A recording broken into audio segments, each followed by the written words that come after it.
آج بہت سارے لوگ جو ہیں اپنا فیوچر دریافت کرنے کے لیے کئی ایسے لوگوں کے پاس جاتے ہیں.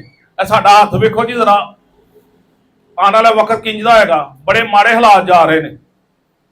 جو آپ کا ہاتھ دیکھتا ہے وہ آپ بیچارہ فٹ پاتھ پہ بیٹھا ہوتا ہے, اس کا فیوچر کیا ہے.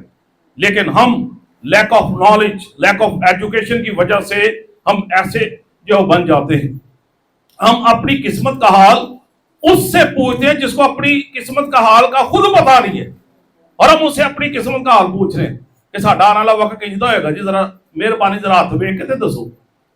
یہاں پر ہم دیکھتے ہیں سول کے بارے میں. سول نے بھی ایسا کیا, خدا کو چھوڑ کر وہ ایک ایسی عورت کے پاس گیا جو جادوگرنی تھی, جو چلے کاٹتی تھی, جو اپنے جادو کے اثر و شوق سے اس کے پاس اس عورت نے ایک جن رکھا ہوا تھا, اور اس جن کے ذریعے سے وہ آنے والے وقت اور معاملات کے بارے میں بتاتی تھی. تو اب سول جو ہے اس سے گناہ ہو گیا, خدا اس سے جدا ہو گیا ہے.